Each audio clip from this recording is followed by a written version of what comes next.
Do you sometimes say things like, I can't help how I feel. This stresses me out. She makes me angry. Are there times when you try your best to change how you feel, but fail? Does it seem like you've done everything that should make you happy, but somehow you're still not happy? Emotions are powerful. Your mood determines how you interact with people, how you deal with challenges, and how you spend your time. Gaining control over your emotions will help you become mentally stronger. Fortunately, anyone can become better at regulating their emotions. Just like any other skill, managing your emotions requires practice and dedication. Managing your emotions isn't the same as suppressing them. Ignoring your sadness or pretending you don't feel pain won't make those emotions go away. Acknowledge your feelings, while also recognizing that your emotions don't have to control you. If you wake up on the wrong side of the bed, you can take control of your mood and turn your day around. If you are angry, you can choose to calm yourself down. There are 4 remarkable ways that you can control your emotions.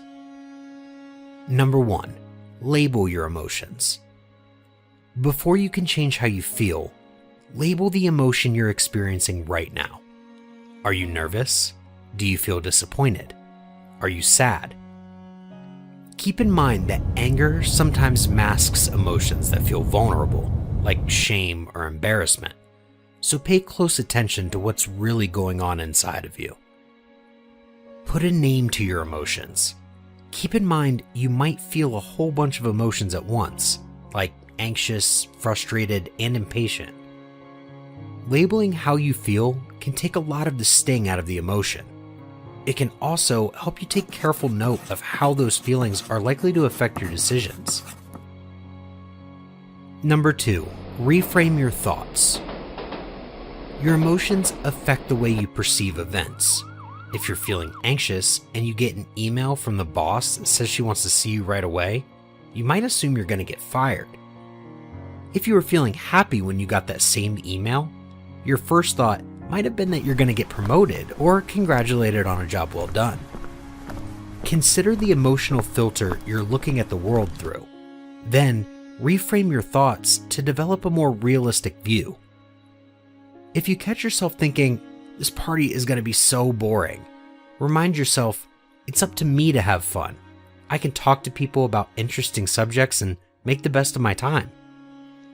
Sometimes, the easiest way to gain a different perspective is to take a step back and ask yourself, what would I say to a friend who had this problem? Answering that question will take some of the emotion out of the equation so you can think more rationally. If you find yourself dwelling on negative things, you may need to change the channel in your brain. A quick physical activity, like going for a walk, can help you stop ruminating. Number 3, engage in a mood booster. When you're in a bad mood, you're likely to engage in activities that keep you in that state of mind. Isolating yourself, mindlessly scrolling through your phone, or complaining to people around you are just a few of the typical go-to bad mood behaviors you might indulge in. But those things will keep you stuck. You have to take positive action if you want to feel better. Think of the things you do when you feel happy. Do those things when you're in a bad mood, and you'll start to feel better. Call a friend to talk about something pleasant. Hello? Go for a walk. Meditate for a few minutes. Listen to uplifting music. Number 4, write down your emotions. A healthy way to deal with your emotions at work is to put them into writing. If you feel very strongly about something, take a moment to write down your thoughts. Simply writing down your thoughts is a good way to deal with stress. Writing down your thoughts might be enough to resolve the stressful situation and move on. On the other hand, it could cause you to take it one step further and address the situation in a positive way with your supervisor. Either way, writing down your thoughts and emotions is a good way to think through your emotions and can prevent you from reacting inappropriately. Managing your emotions is tough at times, and there will likely be a specific emotion, like anger, sometimes gets the best of you. But the more time and attention you spend on regulating your emotions, the mentally stronger you'll become. You'll gain confidence in your ability to handle discomfort, while also knowing that you can make healthy choices that shift your mood. This one simple principle will change your life. It doesn't cost any more energy to think big than it does small. We wonder why we don't have any strength, why we can't get ahead. It's because our thoughts are limiting us. You can't think defeat and have victory. Your life is going to follow your thoughts. Be careful what you think, because your thoughts run your life. Your thoughts affect your actions. Then your actions, in turn, translate into whether or not you succeed in your career, relationships, and life. Your thoughts also play a part in your values and beliefs, which influence the quality of your personal relationships and how you view the world at large. It's important that we don't get caught up in only thinking positively. You can sit in the garden of your mind telling yourself there are no weeds, but to build a truly fulfilling life, you need to stop covering up the weeds with positive thinking and pick them instead. You need to get to the root of what's holding you back and cultivate an overall positive mindset that doesn't ignore negative emotions, but knows how to control them. Do you blame others when bad things happen to you? Or do you look to yourself for the solution? When you take responsibility for how you think, act, and feel, you have an internal focus of control, and that's a key trait of successful people. This type of thinking lends you a deep belief in yourself and a positive mindset that allows you to get up and start over after a failure. From there, everything else in your life can fall into place. Remember, the only thing in life you can control is yourself. You can't control every event, but you can control how you react to them. Your mindset governs what thoughts flow through your head and how you feel and react to each one. If your mindset is poor, everything around you is going to seem all the worse. For example, you're at the airport and are unnecessarily delayed while going through security. Then the airline attendant checking you in is rude to you. Another airline worker overhears, apologizes, and bumps your ticket up to business class. Once you're in the air, are you fixated on the hassles you face in the airport, or are you grateful for your spacious seat and free cocktail? Do you think of the delay as wasted time, or as a way to take time and reconnect with yourself? Do you automatically revert to the power of positive thinking, or do negative thoughts take over? You can choose to focus on the negatives or the positives of this and any scenario. But if you choose to focus on what's bothering you, it will begin to negatively impact your life. You'll also attract more negative situations.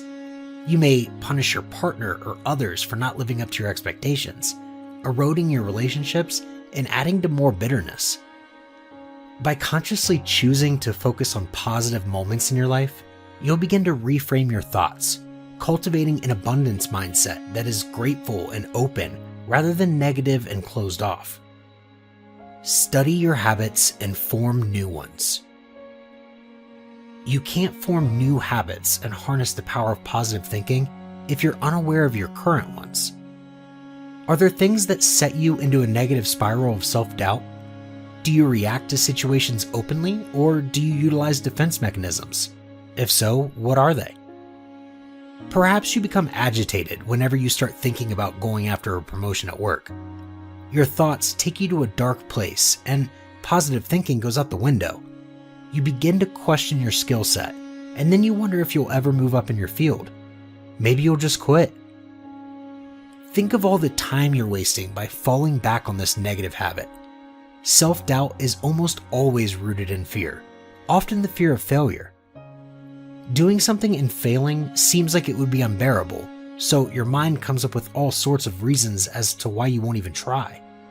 If you give in to these negative thoughts, you might not fail, but you will stagnate, which is worse. As Tony says, if you're not growing, you're dying. If you fail, at least you can learn something. If you stagnate, you won't. What if, instead of getting swept up in a pattern of negative thoughts, You refocused your energy and developed empowering habits that use positive thinking.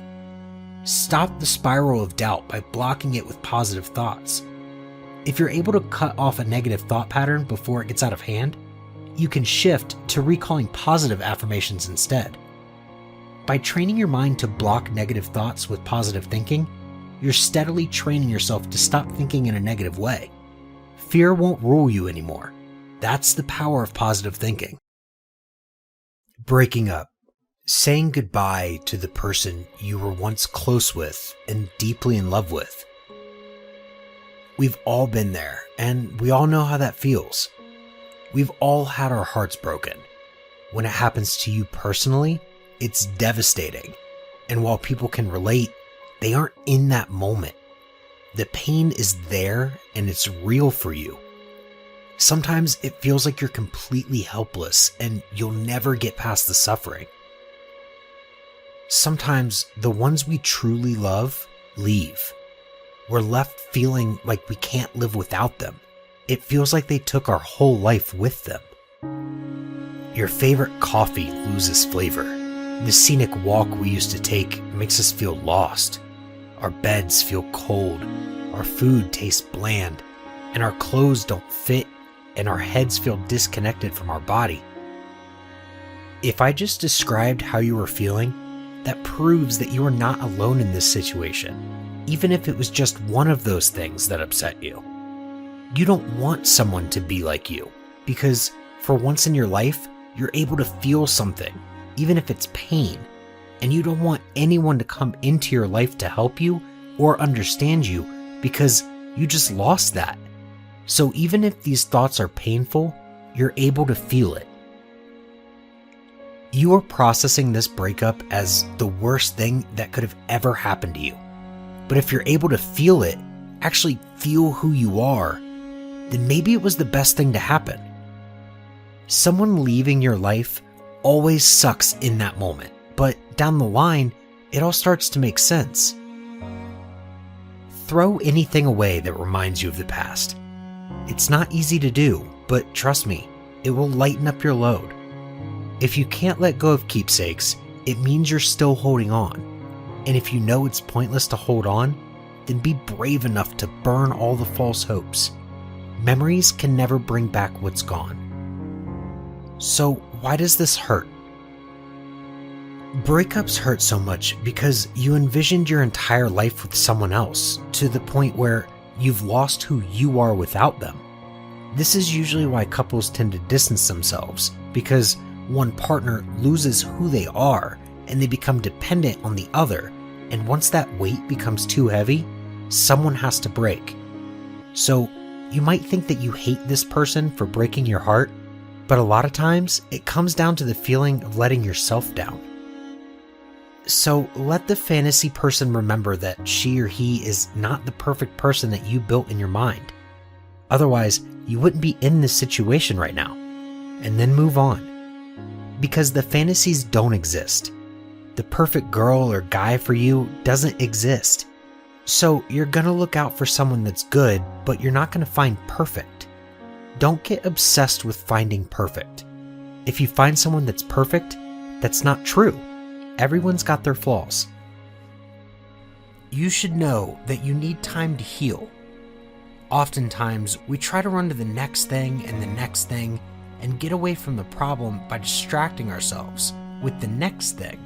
And oftentimes, we try to run to the next relationship because we were hurt by the past one. But when we are hurt, we don't give ourselves time to heal, only deepen the wound even more and more. I think of it almost as a cut on your body. When you cut yourself and you keep touching it and allowing it to be exposed to danger, you slow down the healing process. But when you allow time for it to grow and heal, you find that you're better much faster. I think it's the same mentally as well. We'll probably all struggle with something in our mind and at some point in our lives, and we try to distract ourselves with things from the actual problem. But that only goes so far. Give yourself time though. Take breaks sometimes. Just sit and be alone for a while. It's a hard thing to understand, and it's a hard thing to try to process by yourself because it hurts. Like the feeling when you first get a cut and you put alcohol in it, or put something under it to clean it. It burns a little bit, but after a while, it leaves you better than you would have been without it. We must understand that everything has its cycle, and if a person has already fulfilled theirs with us, we must respect their decision and move on in life. Because nothing ends because a person is missing, because we have the ability to be happy of our own account without asking anyone for anything. You just have to have the faith that everything will be fine in the hands of God.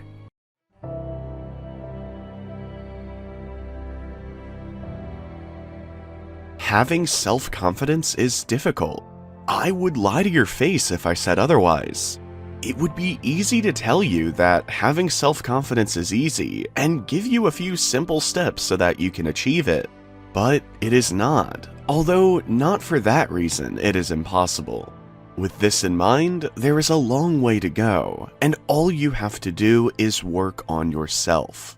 To a lesser extent, not having self-confidence means a sign of humility, an alarm that shows us that we are not perfect and we must continue to improve, nor are we better than anyone else. Because we always tend to see successful people with 100% confidence in themselves, who then end up being a blind look at themselves. Let's think about it in this way. What's the use of having confidence and self-esteem if you're not even really looking at yourself in the mirror? In this life, and in the eyes of God, you must always remain humble, because everything that goes up, if it is in the wrong hands, must come down. But now, it's one thing to have a little low self-confidence, but quite another to cross the barrier where you think you shouldn't be alive, and you don't have confidence in your projects and goals in life. I will tell you the truth. You deserve that, and much more, because every day you fight an endless battle, from the moment you wake up and get out of bed until you lay your head onto the pillow. You know well that you carry out both an external and internal war, so you know more than anyone that you deserve what you want. In this way, you must reinforce that confidence in yourself. Because just as you perceive yourself, do not doubt that they will perceive you in the same way, and if you have more security in your steps, you will be able to change the way people see you, and they will respect you more. As Mark Twain said, a man cannot be comfortable without his own approval. You are the only person who can define who you are, and you have the key to trust yourself. No one will come to your house and give you compliments, or give you the magic formula for you to realize your worth. The mere fact of wanting to have more confidence in yourself realizes that you want to improve. And that is something positive, because the person who thinks that he is complete is the one who has the most problems, because he is a fool and blinded by his own compliments. Self-confidence is not just a state of mind, it is a change in your whole being. As Oprah Winfrey said, it is confidence in our bodies, minds, and spirits that allows us to keep looking for new adventures. You already know that the physical is not everything, but it does change your point of view a lot when looking at yourself in the mirror. Don't lie to me. Every time you dress in those clothes or dresses that you like the most, you feel so much better, right? So use that to your advantage. Wear clothes that you like and make you feel comfortable and beautiful. Cut your hair, change your look, make a radical change, and show the world that you want to live like never before. Life is beautiful, and nobody is going to live it in your place, so take charge of your life and have that confidence that you are missing, and you will know that the world will be completely different. Also, not having self-confidence is an eternal limitation in your life, and there are some things that will prevent you from doing it if you don't change your way of being for the better. If you want to party with your friends and you don't have much self-confidence, you limit yourself to being in a corner and you won't enjoy anything, or you won't be able to meet the love of your life. You couldn't do big projects either because you'll doubt yourself. At that moment, you should automatically say, yes, I am worth this and much more, because I am capable of managing this and carrying out my projects and being successful. Believe me, as soon as you try and get over that damn barrier, everything will be easier, and it will seem like you will have a streak of good luck for the amazing things that happen to you. But of course, it is not magic. You will be the one who puts the machinery into operation, and it will be life that gets to work for you to achieve your dreams. Because you know those dreams are worth it. So, if you fall, get up again and again and again. Surely, if you have clicked on this video, it is because you need a change. But not just any change, a real change. The one that changes all the paradigms of your life. If you are looking for different results, do not always do the same thing. That is what I'm talking about. A change that makes a difference in your way of seeing life, but also changes your routines and your habits. Give yourself time to heal, but also give yourself that reboot that you want so much in your life, and that you don't dare or don't know how to do. But I assure you that deep down, you know exactly what to do. You just need a little or big push. Still wondering what you should do? To change your life and your universe, you first have to take the small steps. Those that lead you to the big thing. Change your habits. Eat better. Read more. Do some exercise. Try to get the dark thoughts out of your head and be a little more positive. Because impossible goals become possible with small but important changes in your life. Believe in yourself. And trust your motivations, your dreams and desires, because they are the lighthouse that life puts in your path to guide you toward the best. A great man once said, "The wise man accepts his pain, he bears it, but he does not aggravate it."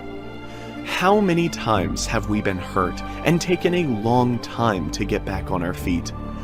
Or there are even people who, when they get hurt, never get back together.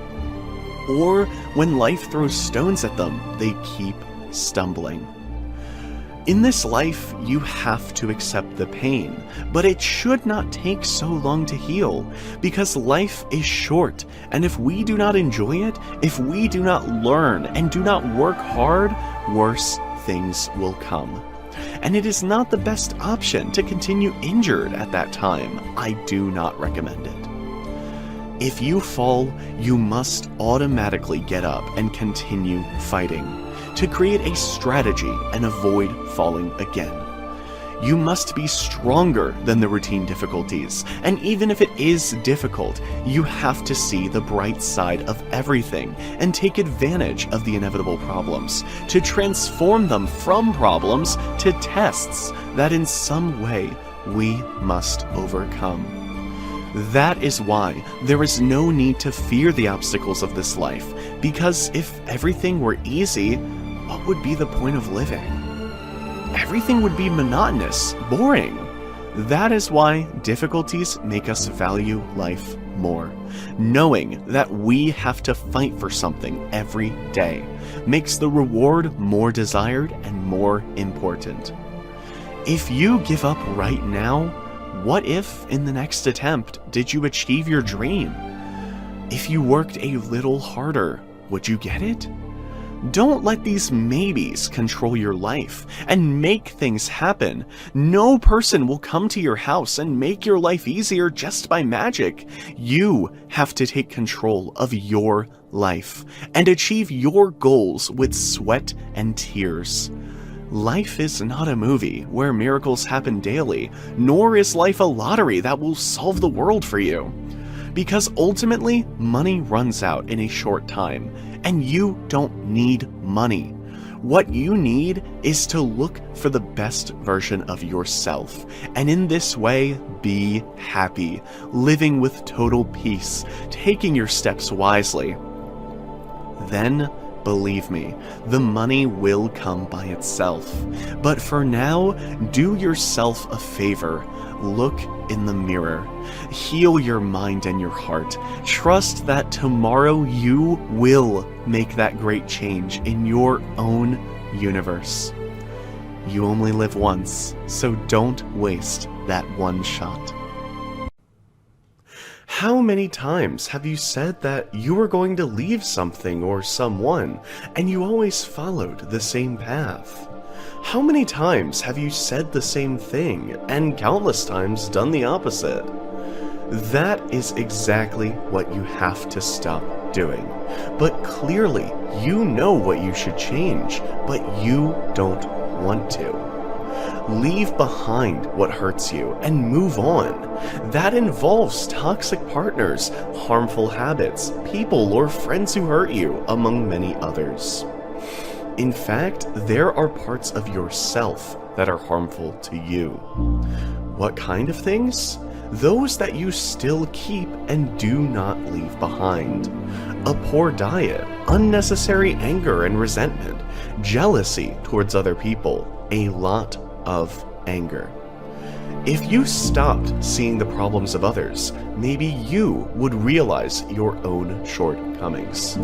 Implement big changes in your life, which involve only you, no one else.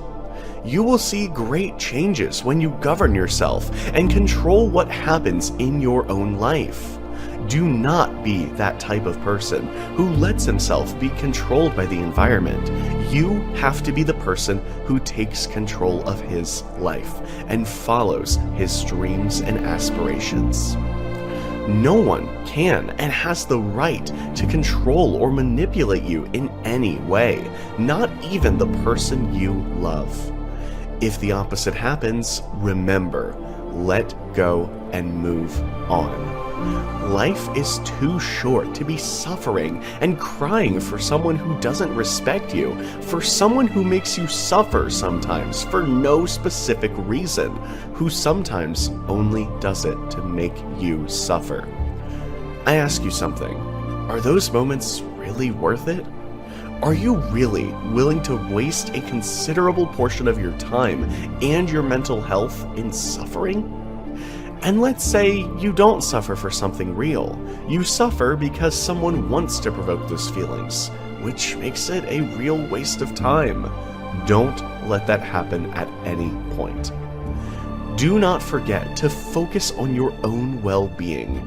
Play sports and keep your mental stability safe. Because despite what society thinks, it is tremendously important, since it is the engine of your life, your way of thinking, and what you will do to make the smartest decisions.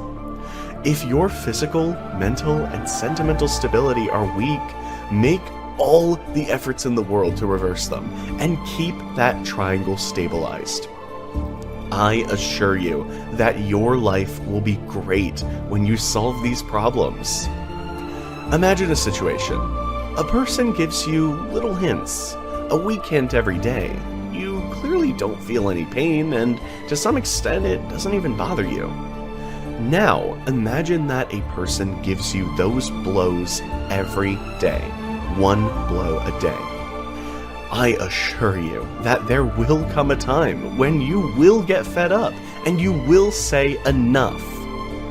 That's why you don't have to let that day pass. That small problems go on for years until you gather courage and leave everything behind. Learn to leave things in due time.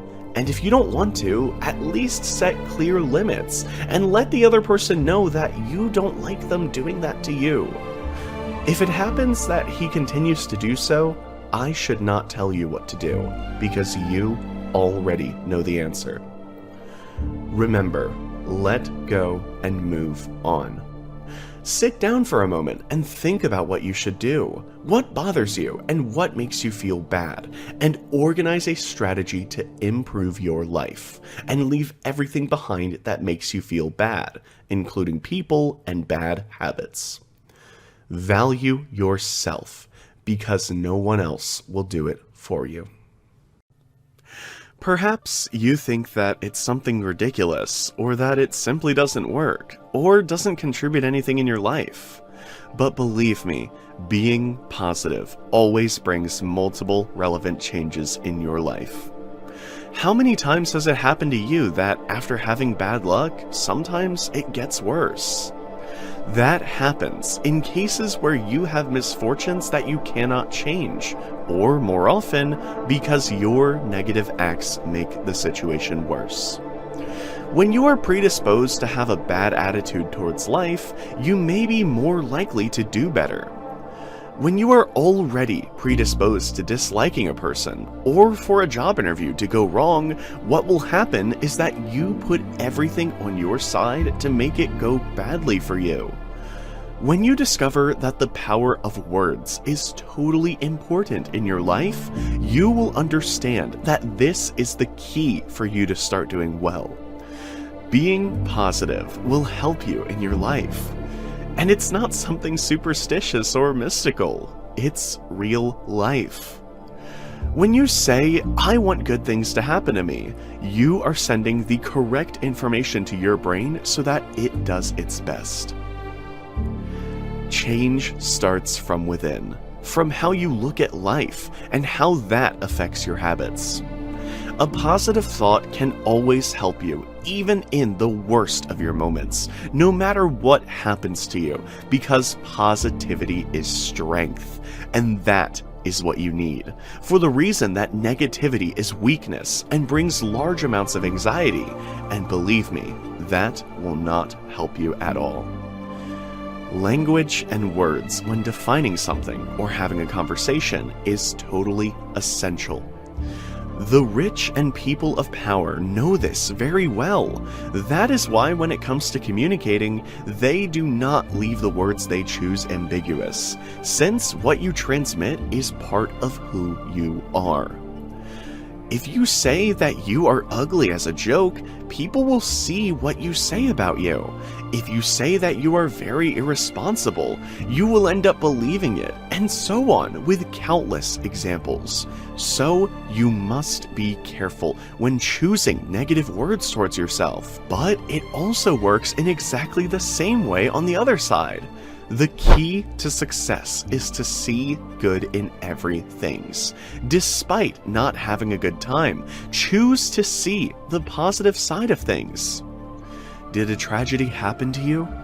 You could use it as one more test of life, something you could take advantage of to learn that you don't have to repeat that.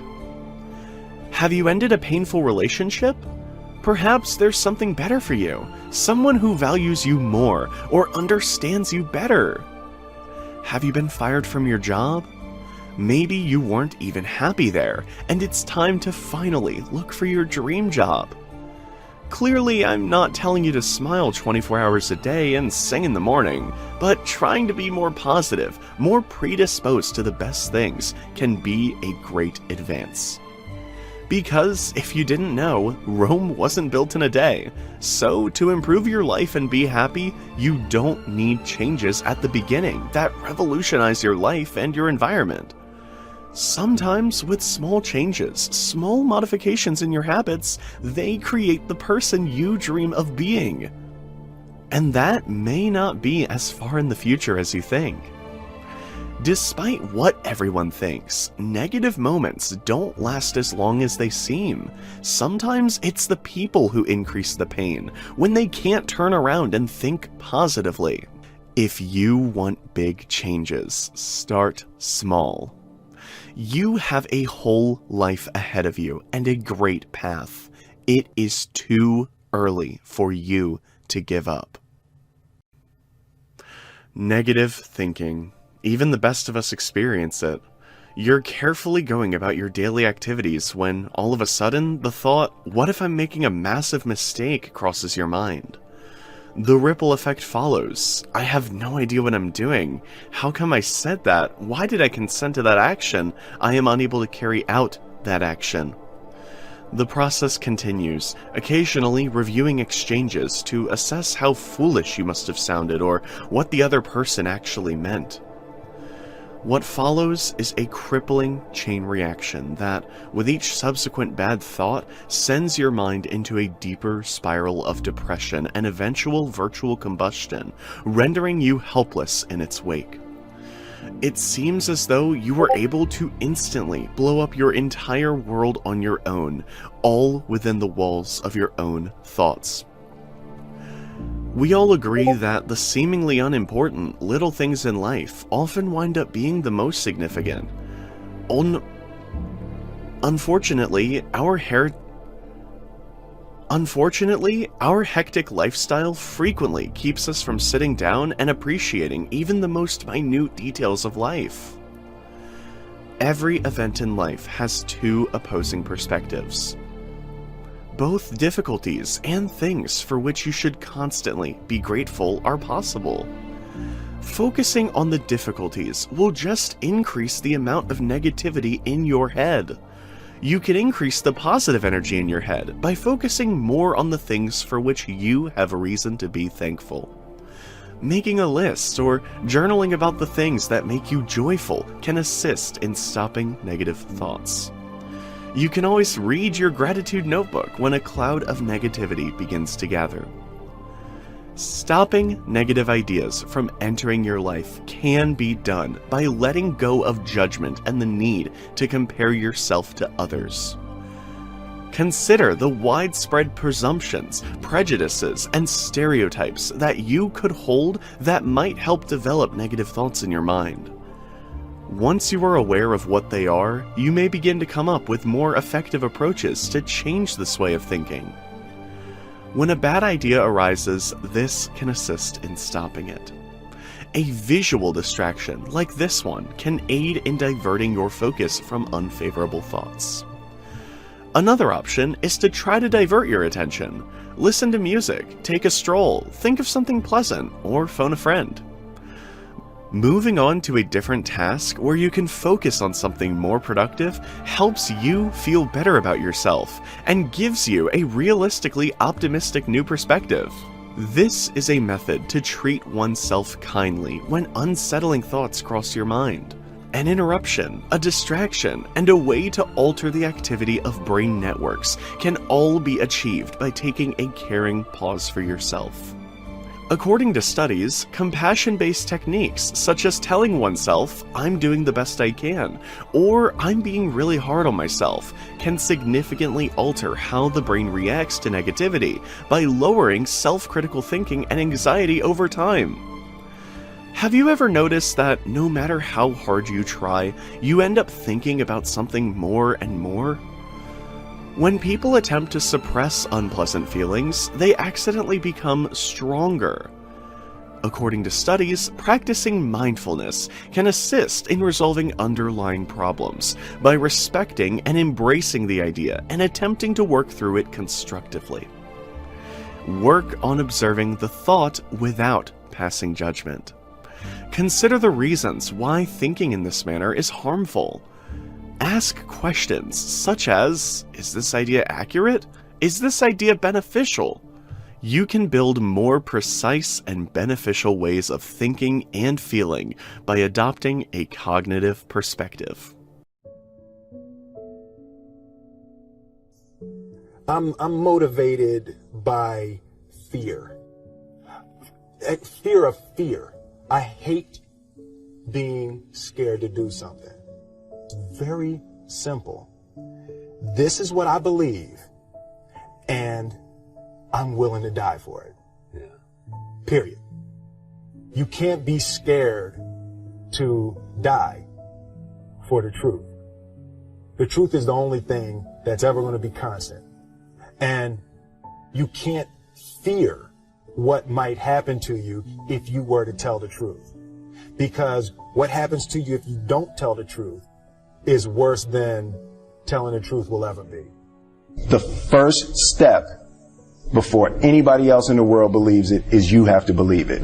There's no reason to have a plan B because it distracts from plan A. And I think psychologically, the advantage that gives me over a lot of people that I have been in competition with in different situations is It's difficult to take the first step when you look how big the task is. The task is never huge to me. It's always one brick. I believe, and I learned very young, that you don't try to build a wall. You don't set out to build a wall. You don't say, I'm going to build the biggest, baddest, greatest wall that's ever been built. You don't start there. You say, I'm going to lay this brick as perfectly as a brick can be laid. There will not be one brick on the face of the earth that's going to be laid better than this brick that I'm going to lay in this next 10 minutes. And you do that every single day. And soon you have a wall. And soon you have a wall. I was reminded this morning of a question I'm often asked. How do you eliminate fear from your life? And you know, I don't think you ever do. I think you become courageous. You see, courageous people are not people without fear. Courageous people are people that face the things they fear. There's no courage without fear. Whenever you go to do something that you've never done before, fear is going to step in. Now, some people are afraid of flying. People are afraid of different things that can make them very, very uncomfortable. If they don't get over that fear, well, I was afraid of flying. One day I was flying somewhere, and I wasn't very comfortable. I was sitting in the plane. There was a guy sitting beside me. He was very laid back, reading one leg up over the other, reading his newspaper. And we hit some rough weather. I'm going to tell you, it got turbulent. That plane was bouncing all over the place. This guy's there holding his paper, and he never skipped a breath. I was gripping onto the seats, and he just kept reading. When the flight finally smoothed out, I looked over at him, and I hadn't even spoken to him up until that point, and I said, "Pardon me, how come you weren't scared back there?" He smiled and he said, "Well," he said, "I fly these things. In fact, I train people to fly these things." I said, "You know, I can't understand why this plane doesn't fall right out of the sky. I mean, why it doesn't go straight down." He started to laugh and he said, "You can fly a rock if you've got enough thrust behind it." When he said that, I could see myself throwing a rock, and the rock was flying. You never think of a rock flying when you throw it, but the rock was flying. As long as there's thrust, the rock will fly. Then I got to thinking there's millions of pounds of thrust in these big engines.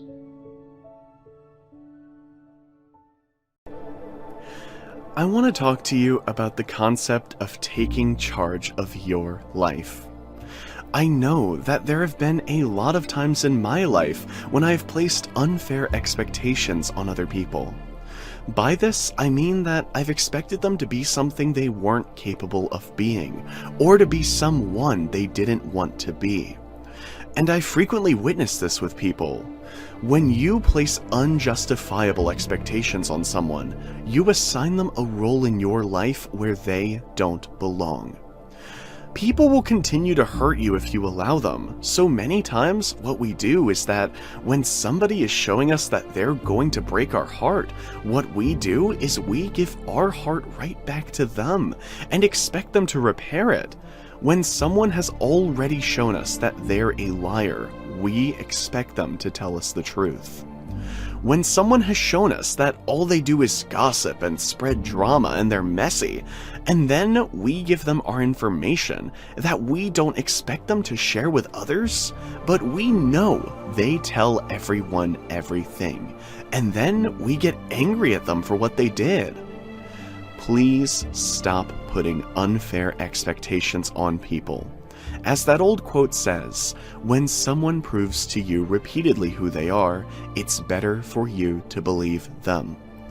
Because when you know who they are and you still choose to be with them for whatever reason, and then they hurt you, and they manipulate you, you have to start trusting people for who they are in your life. So if they're not loyal, yes, I know sometimes people can change, but remember, you can't change people.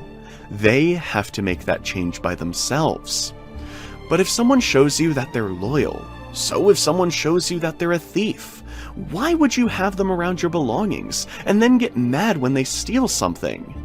please stop putting unfair expectations on people. It's not fair to you, and it's not for them. So if you know they're not capable to live up to that position, stop putting them in that role. Stop giving them that title that they cannot live up to, because I promise you, they'll break your heart every time they let you down. You can only be mad at yourself. You know, nobody can break your heart twice without your permission. Well, it's true. The first time it's on them, and the second time it's your fault, because they made it clear who they are.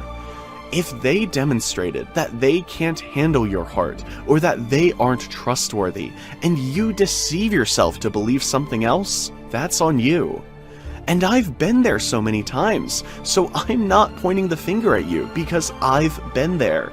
But at the same time, you have to realize to stop placing unfair expectations on people. And I promise it will make your life so much better when you choose to see people for who they are. Trust people for who they show you that they are. It just makes life a lot easier. And you don't get hurt and upset when somebody does something that you knew they were going to do.